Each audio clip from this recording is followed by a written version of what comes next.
Hello दोस्तों, आप सभी लोगों का बोधियागा स्टडी में स्वागत है। दोस्तों, आज हम लोग इकॉनमी में पढ़ने वाले हैं अर्थशास्त्र के बारे में। तो आज का हम लोगों का मुख्य चैप्टर है दोस्तों अर्थशास्त्र। तो शुरुआत करने से पहले बता दें दोस्तों कि ये हमारे चैनल का नाम है बोधियागा स्टडी। अगर आपको हमारे चैनल के माध्यम से अगर आपको पढ़ाई अगर अच्छी लगे तो आप हमारे चैनल को ज़रूर लाइक करेंगे दोस्तों, सब्सक्राइब करेंगे और दोस्तों में शेयर करेंगे। तो आज के टॉपिक को शुरुआत करते हैं दोस्तों। आज हम लोग पढ़ने वाले हैं अर्थशास्त्र के बारे में, जो कि आपके आने वाले एग्ज़ाम बिहार दरोगा, एसएससी जीडी, रेलवे, अन्य भी कोई एग्ज़ाम हो, उन सब से रिलेट कर आपको हम पढ़ा रहे हैं ताकि आपके एग्ज़ाम में ये प्रश्न ज़रूर आ जाए। तो आप ध्यानपूर्वक सुनेंगे दोस्तों। इकोनॉमिक्स, आज का चैप्टर है इकोनॉमिक्स। तो अर्थशास्त्र को तो पहले इसे हम कहते क्या है, तो अर्थ यानी होता है धन और शास्त्र यानी होता है अध्ययन। तो अर्थशास्त्र का मतलब होता है धन का अध्ययन करना। तो ध्यान रखेंगे दोस्तों। आगे बढ़ते हैं। अर्थशास्त्र वैसी शाखा है, अर्थशास्त्र जो है वैसी शाखा है जिसमें धन का अध्ययन किया जाता है। अर्थशास्त्र वैसी शाखा है जिसमें धन का अध्ययन किया जाता है। अर्थशास्त्र वैसी शाखा है जिसमें धन का अध्ययन किया जाता है। ध्यान रखेंगे दोस्तों। आगे बढ़ते हैं। विश्व में सबसे पहले अर्थशास्त्र नामक पुस्तक की रचना की चाणक्य के द्वारा। विश्व में सबसे पहले अर्थशास्त्र नामक पुस्तक की रचना कौन किए, तो चाणक्य ने किए। चाणक्य का अन्य नाम क्या था, कौटिल्य, या फिर इन्हें विष्णुगुप्त भी कहा जा सकता है। तो ध्यान रखेंगे दोस्तों। अर्थशास्त्र पुस्तक की रचना चाणक्य ने 4वीं शताब्दी ईसा पूर्व में की थी। अर्थशास्त्र पुस्तक की रचना चाणक्य ने 4वीं शताब्दी ईसा पूर्व में की थी। अर्थशास्त्र पुस्तक की रचना चाणक्य के द्वारा 4वीं शताब्दी ईसा पूर्व में की गई थी। आगे बढ़ते हैं दोस्तों। आधुनिक अर्थशास्त्र के पिता कौन कहे जाते हैं, तो आधुनिक अर्थशास्त्र के पिता एडम स्मिथ को कहा जाता है।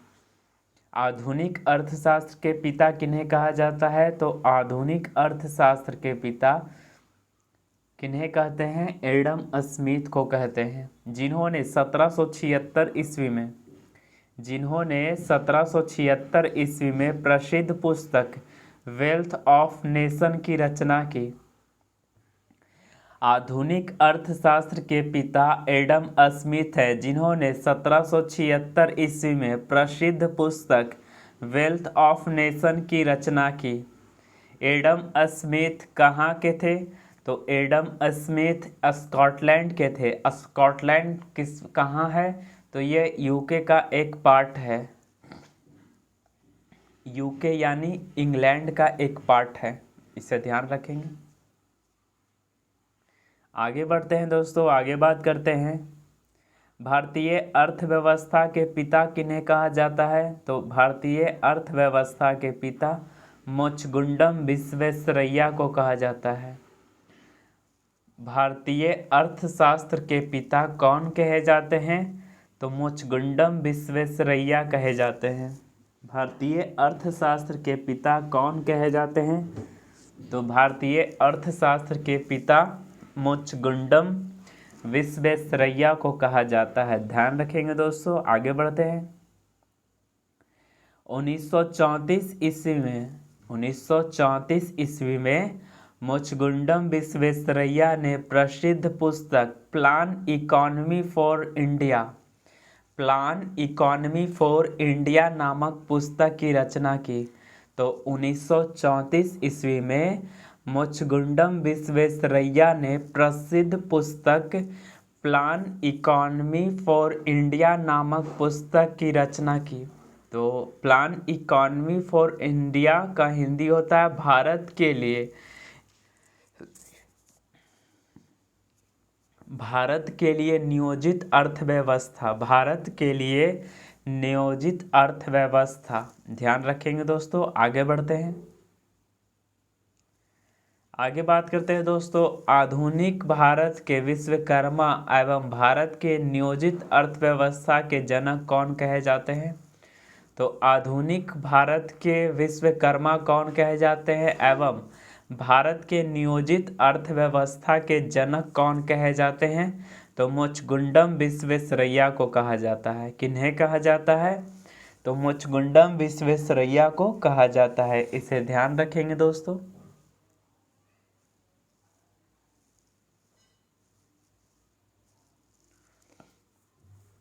आगे बात करते हैं दोस्तों अर्थव्यवस्था के प्रकार। तो अर्थव्यवस्था के कितने प्रकार होते हैं, कितने टाइप्स होते हैं, आइए जानते हैं सबको। तो पहला आ जाता है पूंजीवाद अर्थव्यवस्था। पहला क्या आता है? तो पूंजीवाद अर्थव्यवस्था। दूसरा समाजवाद अर्थव्यवस्था। तीसरा मिश्रित अर्थव्यवस्था। चौथा खुली अर्थव्यवस्था। पांचवा बंद अर्थव्यवस्था। तो ध्यान रखेंगे अर्थशास्त्र के कितने प्रकार हैं? तो 5 प्रकार हैं। पूंजी अर्थव्यवस्था, समाजवाद अर्थव्यवस्था, मिश्रित अर्थव्यवस्था, चौथा खुली अर्थव्यवस्था, पांचवा बंद अर्थव्यवस्था। तो आइए बारी बारी से सबको जानते हैं डिटेल में। तो पूंजी अर्थव्यवस्था की बात करें दोस्तों, तो यह अर्थव्यवस्था निजी क्षेत्र के अधिकार से संबंधित है। यह अर्थव्यवस्था निजी क्षेत्र के अधिकार से संबंधित है। इसके सृजनकर्ता कौन थे? तो एडम स्मिथ थे। पहला क्या है? पूंजी अर्थव्यवस्था। तो यह जो अर्थव्यवस्था है यह निजी क्षेत्र के अधिकार से संबंधित है। पूंजीवादी अर्थव्यवस्था यह अर्थव्यवस्था निजी क्षेत्र के अधिकार से संबंधित है। इसके सृजनकर्ता कौन है? तो इसके सृजनकर्ता एडम स्मिथ को माना गया है। इसके सृजन पूंजीवाद अर्थव्यवस्था के सृजनकर्ता कौन है? तो एडम स्मिथ को माना गया है। दूसरा आ जाते हैं दोस्तों, दूसरा बात करते हैं समाजवादी अर्थव्यवस्था। तो समाजवादी अर्थव्यवस्था की बात करें तो यह जो अर्थव्यवस्था है सरकार के अधिकार से संबंधित है। समाजवादी अर्थव्यवस्था, यह जो अर्थव्यवस्था है सरकार के अधिकार से संबंधित है। इसके सृजनकर्ता कौन थे? तो इसके सृजनकर्ता कार्ल मार्क्स थे। पूंजीवादी अर्थव्यवस्था के सृजनकर्ता कौन है? तो पूंजीवादी के सृजनकर्ता कौन है? Adam Smith. और अगर समाजवादी अर्थव्यवस्था के सृजनकर्ता कौन है? तो कार्ल मार्क्स हैं। इसे ध्यान रखेंगे दोस्तों। आगे बढ़ते हैं दोस्तों, आगे बात करते हैं। तीसरा आ जाते हैं दोस्तों मिश्रित अर्थव्यवस्था की बात करते हैं। तो तीसरा मिश्रित अर्थव्यवस्था की बात करें तो मिश्रित अर्थव्यवस्था में निजी एवं सरकार से संबंधित अर्थव्यवस्था को क्या कहते हैं? मिश्रित अर्थव्यवस्था कहते हैं। तो तीसरा क्या है? निजी एवं सरकार से संबंधित अर्थव्यवस्था मिश्रित अर्थव्यवस्था कहलाता है। निजी एवं सरकार से संबंधित मिश्रित अर्थव्यवस्था क्या कहलाता है? तो मिश्रित अर्थव्यवस्था कहलाता है। इसके सृजनकर्ता कौन है? तो इसके सृजनकर्ता प्रोफेसर किन्स हैं। बताएंगे आप फिर से। तो पहला बताएंगे आप पूंजीवादी अर्थव्यवस्था के सृजनकर्ता कौन है? तो पूंजीवादी अर्थव्यवस्था के सृजनकर्ता कौन है? तो ये हैं जाकर एडम स्मिथ। और आगे बढ़ते हैं समाजवादी अर्थव्यवस्था के सृजनकर्ता कौन है? तो ये है कार्ल मार्क्स। और तीसरा मिश्रित अर्थव्यवस्था के सृजनकर्ता कौन है? तो प्रोफेसर कीन्स। आगे बढ़ते हैं दोस्तों, आगे बात करते हैं खुली अर्थव्यवस्था। खुली अर्थव्यवस्था की बात करें तो खुली अर्थव्यवस्था का संबंध आयात निर्यात छूट से है। खुली अर्थव्यवस्था का संबंध आयात निर्यात छूट से है, इसे ध्यान रखेंगे। पांचवा बात करते हैं दोस्तों बंद अर्थव्यवस्था। तो बंद अर्थव्यवस्था की बात करें तो बंद अर्थव्यवस्था यानी आयात और निर्यात, इंपोर्ट और एक्सपोर्ट एंड इंपोर्ट पर रोक लगाना, ये संबंधित है, तो ध्यान रखेंगे। आगे बढ़ते हैं दोस्तों, आगे बात करते हैं विश्व बैंक के अनुसार विश्व बैंक के अनुसार अर्थशास्त्र के 3 प्रकार हैं। विश्व बैंक के अनुसार अर्थशास्त्र के 3 प्रकार हैं। पहला अल्पकालीन अर्थव्यवस्था। पहला क्या है? अल्पकालीन अर्थव्यवस्था। दूसरा विकासशील अर्थव्यवस्था। दूसरा क्या है? विकासशील अर्थव्यवस्था। पहला अल्पकालीन अर्थव्यवस्था, दूसरा विकासशील अर्थव्यवस्था और तीसरा विकसित अर्थव्यवस्था। तो ध्यान रखेंगे दोस्तों, नोट में यहाँ ध्यान रखेंगे कि विकसित जो अर्थव्यवस्था है उसमें जनसंख्या के साथ साथ धन एवं तकनीक का सुदृढ़ विकास होता है। विकसित अर्थव्यवस्था में जनसंख्या के साथ साथ धन एवं तकनीक का सुदृढ़ विकास होता है, तो ध्यान रखेंगे दोस्तों। आगे बात करते हैं दोस्तों अर्थशास्त्र का स्वरूप। आइए जानते हैं अर्थशास्त्र का स्वरूप क्या है। तो अर्थशास्त्र का स्वरूप में बात करें दोस्तों तो समष्टि अर्थव्यवस्था पहला आ जाता है। समष्टि अर्थव्यवस्था या बृहद अर्थव्यवस्था कह सकते हैं। तो समष्टि अर्थव्यवस्था या बृहद अर्थव्यवस्था। तो बृहद जो अर्थव्यवस्था है, बृहद अर्थशास्त्र में समस्त क्रियाकलाप का अध्ययन किया जाता है।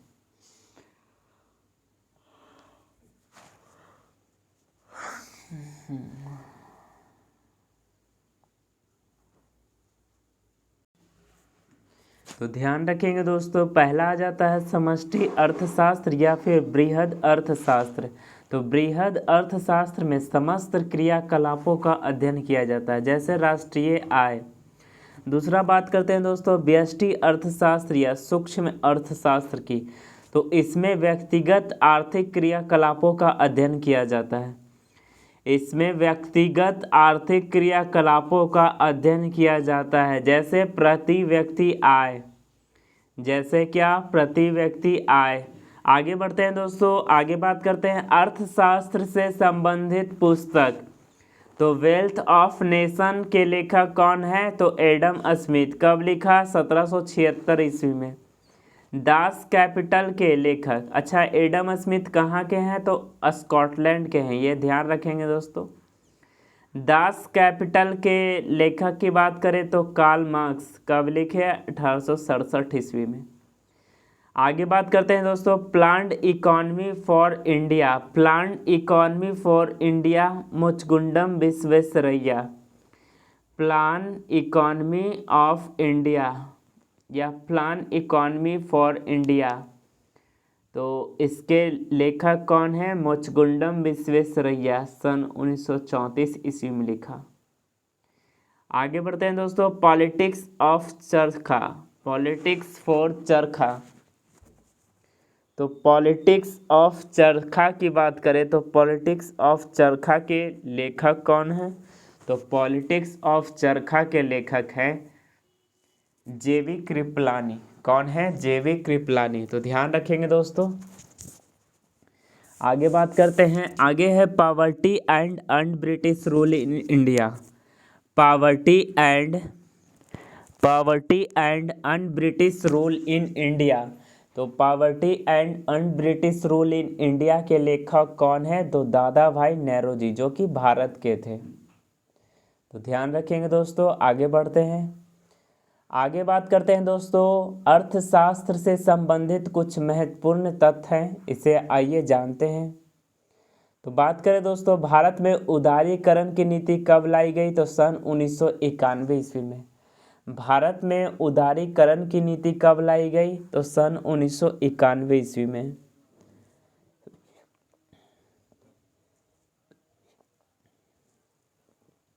किनके द्वारा लाया गया? तो डॉक्टर मनमोहन सिंह के द्वारा लाया गया। तो भारत में उदारीकरण के जन्मदाता कौन कहे जाते हैं? तो डॉक्टर मनमोहन सिंह। तो भारत में उदारीकरण के जन्मदाता कौन है? तो डॉक्टर मनमोहन सिंह। आगे बढ़ते हैं दोस्तों। जब 1991 में भारतीय अर्थव्यवस्था में उदारीकरण की नीति लागू की गई, तो उस समय भारत के तत्कालीन प्रधानमंत्री पीवी नरसिम्हा राव थे एवं वित्त मंत्री मनमोहन सिंह थे। तो ध्यान रखेंगे दोस्तों। आगे बढ़ते हैं। भारतीय अर्थव्यवस्था के जन्मदाता कौन कहे जाते हैं? तो मुचगुंडम विश्वेश्वरैया कहे जाते हैं। भारतीय अर्थव्यवस्था के जनक किन्हें कहा जाता है? तो मुचगुंडम विश्वेश्वरैया को। इनके जन्म दिवस पर 15 सितंबर को भारत में प्रतिवर्ष अभियंता दिवस के रूप में मनाया जाता है। भारत में प्रतिवर्ष अभियंता दिवस के रूप में मनाया जाता है, इसे ध्यान रखेंगे दोस्तों। आगे बढ़ते हैं। अर्थशास्त्र के क्षेत्र में नोबेल पुरस्कार प्राप्त करने वाले पहले भारतीय कौन थे? अमर्त्य सेन। अर्थशास्त्र के क्षेत्र में नोबेल पुरस्कार प्राप्तकर्ता कौन है भारतीय? तो भारतीय कौन है, इसे ध्यान रखेंगे, अमर्त्य सेन। कौन है? अमर्त्य सेन, इसे ध्यान रख लेंगे दोस्तों। आगे बढ़ते हैं। इनकी पुस्तक का क्या नाम है? तो इनकी पुस्तक का नाम है, सन 1998 में इन्हें मिला था वेलफेयर इकॉनमी के लिए, कल्याण अर्थशास्त्र के लिए इन्हें नोबेल मिला था। आगे बात करते हैं दोस्तों।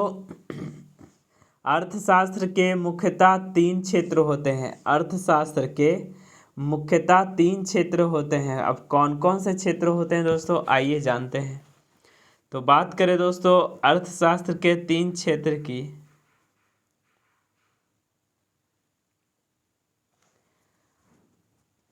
अर्थशास्त्र के 3 क्षेत्र की बात करें दोस्तों, तो पहला आ जाता है प्राथमिक क्षेत्र।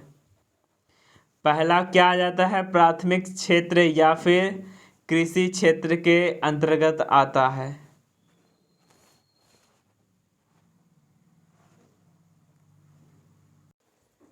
तो ध्यान रखेंगे दोस्तों। आ जाते हैं, अर्थशास्त्र का मुख्यतः 3 क्षेत्र होते हैं। अब कौन कौन से क्षेत्र होते हैं आइए जानते हैं। तो पहला आ जाता है प्राथमिक क्षेत्र।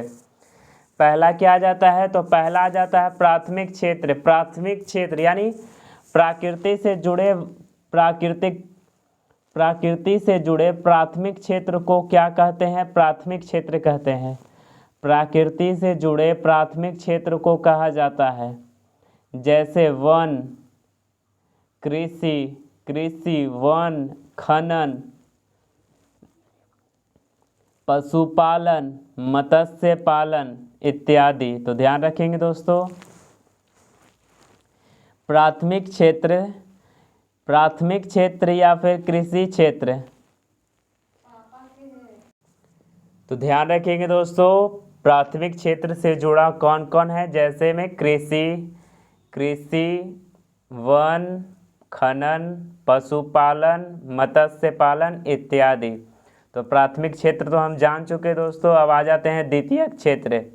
तो द्वितीयक क्षेत्र या इसे औद्योगिक क्षेत्र भी कहा जाता है। तो प्राथमिक क्षेत्र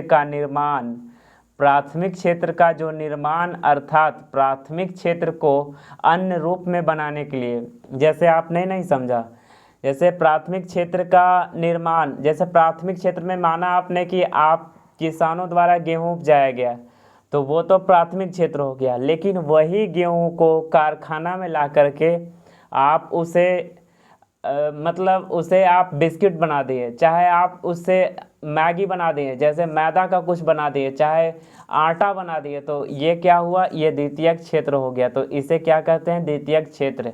तो यहाँ ध्यान रखेंगे, प्राथमिक क्षेत्र का जो निर्माण है, प्राथमिक क्षेत्र को अन्य रूप में बनाने के लिए, यहाँ यही बात कहा जा रहा है, तो प्राथमिक क्षेत्र को अन्य रूप में बनाने के लिए जो क्रिया अपनाई जाती है उसे द्वितीयक क्षेत्र कहा जाता है। जैसे आप कारखाना हो गया, जैसे बिजली, अब बिजली कैसे उत्पन्न होगा, तो कोयला के खान से प्राथमिक क्षेत्र पहला हुआ कि कोयला को वहाँ से लाया गया और किस रूप में बदला गया, तो उसे इलेक्ट्रिसिटी के रूप में बदला गया, तो ये क्या हुआ, द्वितीयक क्षेत्र कहलाया। गैस निर्माण, प्रकृति से निकला कच्चा गैस, कच्चा तेल, अब उसे प्यूरिफाई करके पेट्रोल बनाया, डीजल बनाया, कई तरह के तेल बनाए गए, तो ये सब हो आ जाते हैं द्वितीयक क्षेत्र में। तो ध्यान रखेंगे दोस्तों।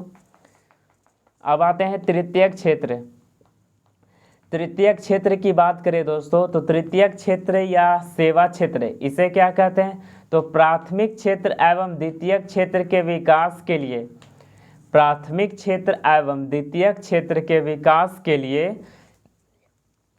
तृतीयक क्षेत्र का योगदान रहता है। तो ध्यान रख लेंगे दोस्तों, जैसे परिवहन, जैसे संचार, जैसे व्यापार, जैसे गोदाम, जैसे बीमा, जैसे पुलिस, जैसे डॉक्टर, जैसे टीचर इत्यादि, इन सब क्या आ जाते हैं, तृतीयक क्षेत्र में आ जाते हैं। तो ध्यान रखेंगे दोस्तों।